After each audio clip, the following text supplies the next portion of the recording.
오늘 우리에게 주시는 하나님의 말씀은 마태복음 27장 57절에서 66절까지의 말씀입니다. 제가 봉독하겠습니다. 저물었을 때 아리마대의 부자 요셉이라 하는 사람이 왔으니 그도 예수의 제자라. 빌라도에게 가서 예수의 시체를 달라 하니 이에 빌라도가 내주라 명령하거늘 요셉이 시체를 가져다가 깨끗한 세마포로 싸서 바위 속에 판 자기 새 무덤에 넣어두고 큰 돌을 굴려 무덤 문에 놓고 가니 거기 막달라 마리아와 다른 마리아가 무덤을 향하여 앉았더라. 그 이튿날은 준비일 다음 날이라. 대제사장들과 바리새인들이 함께 빌라도에게 모여 이르되 주여 저 속이던 자가 살아있을 때에 말하되 내가 사흘 후에 다시 살아나리라 한 것을 우리가 기억하노니 그러므로 명령하여 그 무덤을 사흘까지 굳게 지키게 하소서. 그의 제자들이 와서 시체를 도둑질하여 가고 백성에게 말하되 그가 죽은 자 가운데서 살아났다 하면 후의 속임이 전보다 더 클까 하나이다 하니 빌라도가 이르되 너희에게 경비병이 있으니 가서 힘대로 굳게 지키라 하거늘 그들이 경비병과 함께 가서 돌을 임봉하고 무덤을 굳게 지키니라. 아멘. 이제 정해진 이 계절을 따라서 날이 추워지고 있습니다.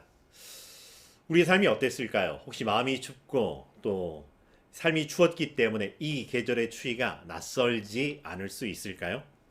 그렇지만 어쨌든 이제 우리는 추워지는 계절 앞에 놓여 있습니다.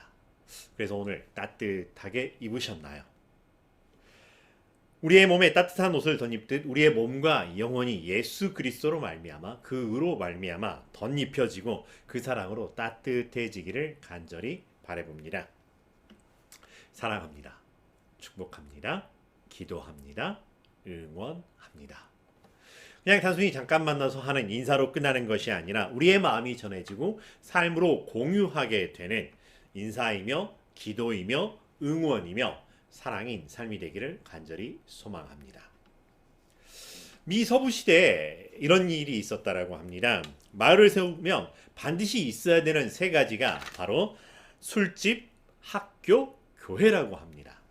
그런데 어느 한 마을에 교회와 술집이 같이 붙어 있었다라고 하는 것이죠. 그러다 보니까 사람들이 교회에 오다가도 이 술집에서 친구들이 부르게 되면 교회에 오던 발길을 돌려 술집으로 가는 일들이 잦아지게 되었다라고 하는 것이죠. 그래서 목사님과 성도들이 고민을 하였다라고 하는 거죠. 차라리 저 술집이 불이 나 버리면 얼마나 좋을까라는 그런 말을 하기도 했고요. 그런 말을 들으면 사람들이 정말로 기도해야 되겠다라고 하기도 하고 때로는 그 말에 아멘 하기도 했습니다. 그런데 정말로 그 술집이 불이 나서 다 타버렸다라고 하는 것입니다. 몇몇 사람들은 하나님의 은혜가 이루어졌다라기도 하고 어떤 사람들은 그냥 침묵하기도 하고 어떤 사람들은 할렐루야를 부르기도 하는 그런 상황이기도 했습니다. 그런데 정작 문제는 그 다음부터 일어났다라고 하는 것입니다. 술집 주인이 교인들을 상대로 고소를 해달라고 하는 것, 손해배상 소송을 청구했다라고 하는 것입니다. 술집 주인의 말은 이 교인들이 기도해서 우리 술집에 불이 나게 되었다. 그러니 마땅히 그들이 손해를 배상해야 된다라고 주장을 합니다. 그런데 판사 앞에서 목사님과 장로님 그리고 성도들은 이렇게 이야기를 합니다. 아니 세상에 상식적으로 생각을 해봅시다. 기도한다고 어떻게 불이 나겠느냐라고 주장을 하였다라고 하는 거죠. 기도 때문에 됐다? 기도한다고 그렇게 되느냐? 둘의 말이 이렇게 첨예하게 대립되어 있는 상황에서 판사가 그런 이야기를 합니다. 거참 믿음 없는 술집 주인은 정말로 이렇게 믿고 있고 믿음이 있는 사람들은 정말로 믿음 없는 소리를 하고 있군요 라는 그런 이야기를 했다라고 하는 것입니다. 오늘 말씀이 딱 그와 같은 상황과 비슷한 이런 말씀이기도 합니다. 예수님께서 죽으셨습니다. 사실 정말로 치욕스럽고 정치적이기도 하면서 그러나 정말 고통스럽고 공포를 위해 만들어 놓은 사형 제도입니다. 십자가에서 죽는 고통은 차라리 빨리 죽여주기를 바라는 그런 고통이라고 이야기를 합니다. 오히려 빨리 죽는 게 은혜라는 소리가 나올 그런 고통이라고 하는 거죠. 1시간, 2시간이 아니라 장장 6시간, 때로는 12시간이 달려있다라고 하는 이야기를 하기도 합니다. 아픔에 점점 무뎌져 가는, 익숙해져 가는 것이 아니라 매 순간순간마다 살이 찢어지는, 뼈를 갈가대는 고통이라고 하는 것입니다. 그런데요, 정작 죽음에 이르는 직접적인 원인은 질식사라고 하는 것입니다. 십자가에 달린 사람들은 점점 몸이 이렇게 축 늘어지면서 반대로 이렇게 오히려 이 기도와 이 몸 안쪽은 움츠러드는 것과 같은 현상이 일어난다고 하는 거죠. 그러다 보니까 목이 졸리는 것 같아서 숨 한 번 쉬려고 하다 보면 몸을 끌어올려야 됩니다. 십자가에 못 박힌 손에서, 그리고 어떻게 발이라도 한번 움츠려 이렇게 밀려고 하면은 온 몸을 관통하는 그 아픔, 찢어지는 고통들이 매 숨 한 번 한 번마다 있다라고 하는 것이죠. 그런데 다리를 부러뜨렸다라고 하는 것은 더 이상 몸을 밀어 올리지 못해서 숨을 쉴 수 없게 만든다라고 하는 것입니다. 이렇듯 숨 한 번 쉬려고 할 때마다 밀려오는 그 온갖 고통, 말로 표현할 수 없는 그 고통이라고 하는 것. 사실은 우리 때문에, 우리의 죄와 허물 때문에 일어난 그 고통이라고 하는 것입니다. 우리의 모든 죄, 허물을 지고서 우리가 마땅히 담당했어야 될 그 고통과 아픔을 예수님께서는 십자가에 지시고 죽으셨다라고 하는 것입니다. 그리고 오늘 말씀은 이 예수님이 죽으신 다음의 이야기를 우리에게 보여주고 있습니다. 예수님의 죽으심을 바라보는 많은 사람들이 있습니다. 그리고 각자 나름대로 그 죽음에 대해서 생각하는 바들이 있었습니다. 흔히 동상이몽이라고 하는 이야기를 하죠. 서로 많은 사람들이 있었고 서로 다른 입장에 있었고 그렇게 서로 다른 생각들을 하게 됩니다. 예수님을 믿고 따랐던 사람들도 나름의 생각들이 있었고요. 예수님을 믿지 않았고 예수님을 오히려 죽이려 했던 사람들도 나름의 생각들이 있었습니다. 어쨌든 이렇든 저렇든 예수님의 죽음을 바라보지만 서로 다른 생각들을 하고 있습니다. 그런데 예수님을 오히려 사기꾼이고 협잡꾼이고 이스라엘을 망하게 할 사람이라고 했던, 오히려 철부지 취급을 하였던 대제사장들과 바리새인들인 오늘 말씀에서 더 믿음이 있는 것 같은 모습을 보이기도 합니다. 생전에 말씀하시던 것처럼 혹 부활하실까봐, 물론 부활이라고 하는 표현을 보다는 시체의 도난과 분실을 더 염려하고 있는 상황이지만 예수님께서 생전에 말씀하셨던 것을 기억하고 떠올리고 있는 상황입니다. 그런데 예수님을 믿고 함께 따르던 사람들은 이제 십자가의 죽음으로 말미암아 끝이라고 생각을 합니다. 부활이라고 하는 것은 생각하지도 못하고 있습니다. 나는 부활이요 생명이니 나를 믿는 자는 죽어도 살겠고 무릇 살아서 나를 믿는 자는 영원히 죽지 아니하리라 하는 이것을 내가 믿느냐라고 말씀하셨을 때 아멘 했습니다. 그런데 오히려 지금은 오히려 전라도의 사투리처럼 오메 어째스까 하는 것처럼 아멘 하지 못하고 있습니다. 예수님을 믿었던 사람들은 십자가의 죽음 이후 믿음을 바라보지 못하고 있었고요. 오히려 예수님을 믿지 않았던 사람들이지만 예수님의 죽음 이후에 믿음을 찾고 있는 아이러니한 현상을 보게 됩니다. 예수님이라면, 예수님과 함께라면, 예수님이라서 믿고 따랐던 사람들, 하지만 예수님의 죽음을 바라보면서 그들은 현실을 실감하게 되고 직면하게 되었다라고 하는 것. 그래서 이제 현실로 돌아와야 되는 사람들이었습니다. 십자가에 못 박아라고 외치고 십자가의 현장으로 내몰아가서 그 죽음을 생생하게 지켜보았던, 기어이 죽음에 이르게 했던 사람들, 오히려 예수님의 죽음을 목격했음에도 불구하고 부활의 말씀을 신경 쓰이고 무시 못하는, 그래서 현실적으로 어떻게든 조처를 취해야 했던 사람들입니다. 이런 표현이 어쩔지 모르지만 끈 떨어진 연처럼 멀리 사라져가는 예수님을 바라보고 있음에도 불구하고 서로 다르게 대하고 있는 사람들, 그러면서도 여전히 다른 사람들입니다. 그런 틈바구니 속에서 한 사람이 있습니다. 아리마대 부자 요셉이라고 하는, 예수님의 제자였지만 또한 사내들인 공회원이었었고요. 하나님의 나라를 기다리는 사람이기도 했습니다. 사실 지금 분위기상 예수님에게 어떤 편의를 제공한다, 예수님을 위해서 말 한마디라도 한다, 잘못하면은 자기도 덩달아 그 동료 취급을 하고 자기의 모든 것을 내놓아야 할, 어쩌면 죽게 될 수도 있는 위험 앞에 있는 그런 상황입니다. 그런데 나는 예수님의 편입니다라고 하는 것이 드러날 수도 있는 상황에도 불구하고 자기를 드러내고 있습니다. 지혜로운 사람은 오히려 어지러운 세상 중에 자기를 감춘다라고 하죠.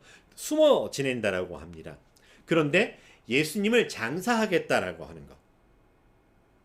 예수님을 장례를 치르다가 자기도 장례를 치를 수 있는 위험 앞에 놓여 있지만 담대하게 이야기를 합니다. 그리고 그 이야기를 듣고서 허락을 합니다. 이게 여론 무마용이었을지는 모르지만 어쨌든 쉽게 허락이 떨어졌습니다. 그리고 정성껏 장례를 치릅니다. 그렇게 예수님의 끝을 장례로 마무리하였던 사람입니다. 세마포로 싸고 새 무덤에 넣어두고 돌로 무덤을 막았습니다. 당시 풍속에서 이 죄를 받아 죽는 사람, 죄인으로 죽는 사람들은 그렇게 장례를 치르지 못합니다. 어떤 예우도 받지 못하고요. 그냥 모든 과정은 반드시 이 행정관의 허락을 받아야 하고 공동묘지에 그냥 묻히고 끝나는 이런 겁니다. 근데 이 요셉의 결단으로 말미암아 죄인의 죽음이 아니라 유대인의 장례 절차로 이것을 만들어 놓았다라고 하는 것입니다. 그래서 그렇게 예수님의 장례를 치를 수가 있었다라고 하는 것이죠. 대충 하지 않았습니다. 단순히 장례를 치렀다가 아니라 자기를 위하여 준비해 두었던 모든 것을 예수님을 위해 사용했습니다. 자기의 목숨을 담보로 장례를 치렀다라고 하는 것이죠. 요셉과 예수님, 그렇게 눈에 보이는 현실대로 요셉은 예수님을 장례를 치루었다라고 하는 것이죠. 이제 요셉에게 예수님은 죽은 사람이었다라고 하는 것이죠. 예수님의 제자였음에도 불구하고 예수님은 죽은 사람이었고 이제 예수님과 요셉 사이에는 큰 돌 하나만 놓여 있게 되었습니다. 그도 이제 예수님께 찾아가지 아니할 것이고 예수님도 그에게 돌아오지 못할 것이라고 하는 그런 상징적인 죽음과 무덤과 돌이 예수님과 요셉 사이에 놓여 있었다라고 하는 것이죠. 그렇게 요셉은 현실적인 장례를 끝으로 예수님과 자기 사이를 정의하고 있는 모습을 보게 됩니다. 다른 사람들이 있습니다. 대제사장들과 바리새인들 그리고 빌라도는 예수님의 죽음으로 모든 것이 마무리될 줄 알았습니다. 그런데 여전히 목에 걸린 가시처럼 뭔가 이렇게 꿀떡 삼켜지지 않고 괴롭히는 뭔가가 있었다라고 하는 것입니다. 예수님이 생전에 했던 말을 그들은 기억하고 있습니다. 사흘 만에 다시 살아나리라. 그래서 이야기를 합니다. 주여, 저 속이는 자가 살아있을 때 말하되 내가 사흘 후에 다시 살아나리라 한 것을 우리가 기억합니다. 라고 하는 것이죠. 예수님의 모든 것을 끝장내 버리려고 작정했던 사람들, 입새에 이는 작은 바람 하나조차 염려하고 그조차 남기지 않으려고 작정을 합니다. 이미 다 끝나버린 장례의 절차지만 거기에 더하여서 돌을 인봉하고 경비병들을 더 세워서 굳건하게 지키려고 한다라고 하는 거죠. 혹시라도 그의 추종자들이 시체를 빼돌릴까 염려한다라고 하는 것이죠. 그들에게는 예수님의 죽음으로 모든 것이 끝장난 현실이 아니라 여전히 예수님의 영향력 아래에 있고요. 예수님이 하셨던 말씀이 그들의 현실을 관장하고 있고요. 그 말씀에 매여 있는 모습을 보게 됩니다. 예수님은 그들에게 속이는 사람일 뿐 자기들이 누려야 될 권력과 명예와 부귀와 이 모든 것들을 훔치려는 사기꾼에 불과한 사람으로밖에 안 보았음에도 불구하고 예수님이 혹여라도 부활할까봐 혹여라도 누군가 영향을 끼칠까봐 틈새 하나 없도록 봉인하고 큰 돌을 그리고 경비병으로 막아 놓았다라고 하는 것이죠. 혹여라도 그들은 예수님께 갈 생각조차 없었고요. 혹시라도 그들이 예수님이 그들에게 찾아올까를 염려하고 있었던 사람입니다. 그들은 그렇게 여전히 현실 속에서 예수님과 함께, 예수님의 말씀과 함께하고 있는 아이러니한 모습을 보여주고 있습니다. 우리는 어떤가요? 만약 우리가 그때 그 시절 그들과 함께 있었다면 어떨까요? 우리는 조금 달랐을까요? 나는 어떤 마음으로 그 당시의 현실을 살게 되었을까요? 나와 예수님 사이에는 무엇이 남아 있을까요? 적어도 숨겨져 있었지만 예수님의 제자로 살았던 요셉 정도는, 아리마대 부자 요셉 정도는 되었을까요? 모두가 침묵하고 모두가 숨지기고 자기가 드러날까봐 두려워하던 중에 이건 아니잖아요 라고 하면서 적어도 마지막 의리를, 해야 할 도리를 다하겠다라고 소리라도 낼 수 있었을까요? 예수님의 죽음을 맞아들이고 장례를 다 치르겠어, 돈이 있다고 할 수 있는 것이 아니라 용기를 보여주었던, 행동하는 양심을 보여주었던 한 사람입니다. 그렇지만은 그의 아름다운 용기와 헌신에도 불구하고 그의 장래가 믿음에 의한 것이었는지는 알 수가 없습니다. 그냥 통상적인 죽음과 통상적인 장래의 절차만 남아 있었을 뿐, 예수님은 죄인이 아니야라고 하는 어쩌면 항변이 있었을 뿐 부활을 위한 장래가 아니었던 듯합니다. 다시 살아날 것이라고 한다면 무언가 다른 조치가 있지 않았을까? 돌로 막는 것이 과연 필요했었을까? 예수님과 나 사이에 가로막을 수 있는 것 아무것도 없습니다라고 하는 고백을 찾아볼 수 없었던 것이 아쉬움이라고 하는 것. 거기에 더해서 대제사장들과 바리새인들은 돌에 흙을 발랐는지 역청을 발랐는지 돌을 인봉하여 돌 사이에 틈조차 없이 만들고 경비반까지 세워서 부활의 그 어떤 조짐조차 용납하지 않겠다고 차단하려는 모습, 그 어디에도 예수님의 부활을 위한 모습을 찾아볼 수가 없었습니다. 우리의 믿음은 어떤 것인가요? 우리가 진짜 믿는 것은 무엇인가요? 다르게 말하면 우리가 기대하는 것은 무엇인가요? 예수님을 믿고 기대하고 있습니까? 아니면 예수님께서 주실 상급과 어떤 은혜, 복을 기대하고 있는 것일까요? 그리 아니하실지라도 나의 하나님, 나의 주님, 나의 예수님이실까요? 아니면 그렇게 해 주셔야 예수님이라는 걸까요? 예수님과 우리 사이에는 무엇이 있을까요? 무엇이 우리의 현실인가요? 아직도 우리는 예수님을 죽음을 당하시기 이전에 기사와 이적을 보여주시는 예수님을 따르고 있는 건가요? 아니면 부활하심으로 말미암아 하늘에 계시나 영원한 생명을 위하여 하나님의 자녀된 권세를 준 우리를 주셨던 예수님을 믿고 있는 걸까요? 예수님과 나 사이에 있는 커다란 돌은 무엇인가요? 예수님과 나 사이에 있어서 너희가 내 안에, 내 말이 너희 안에 있을 것을 기대하셨던 예수님과 나 사이를 가로막고 있는 것은 무엇일까요? 정말로 우리가 믿고 있는 것이 예수님인가요? 믿지 않는 사람들이 보였던 그 엉터리 믿음인지요? 아니면 믿는다라고 하면서 보여주지 못하면 우리가 보여야 할, 가지고 있어야 할 믿음인가요? 아무리 손으로 하늘을 가려도, 그래서 안 보인다고 하여도 하늘은 존재한다라고 하는 것입니다. 예수님의 부활을 가로막으려고 경비병을 세우고 돌을 세우고 혹여 내가 알지 못하였다 한다 할지라도 예수님은 부활하셨고 하나님은 우리의 하나님 되심을 여전히 우리에게 선포하고 있고 우리와 함께 계시고 우리 앞에 계시다라고 하는 거죠. 다른 말로 표현하면 우리는 여전히 하나님 앞에 있습니다. 우리의 현실에서 우리는 무엇을 바라보고 있는가요? 여전히 예수님보다 앞서서 무언가를 하려고 하는 우리의 마음은 무엇인가요? 우리가 믿는 믿음이 무엇인지 가만히 되돌아보기를 간절히 바랍니다. 마음에 돌이 있거든 고백하시기를 바랍니다. 하나님, 나는 이거를 할 수가 없으나 하나님, 예수 그리스도의 부활을 준비하셔서 부활하게 하심으로 큰 돌을 밀어내셨던 것처럼 예수님과 나 사이에 그 어떤 것도 잊지 않게 하여 주시옵소서. 그렇게 기도하고 그런 삶을 살아가며 우리가 예수님 안에 예수님의 말씀이 우리 안에 있는 부활의 신앙을 누리는 하나님의 자녀 그리스도인 예수님의 친구 되는 우리의 삶 이 한 주간 되기를 간절히 바랍니다. 기도하겠습니다. 사랑과 은혜가 충만하신 여호와 하나님, 우리가 무엇이 간데 우리를 여전히 하나님의 자녀로 하나님 앞으로 불러주시는지요.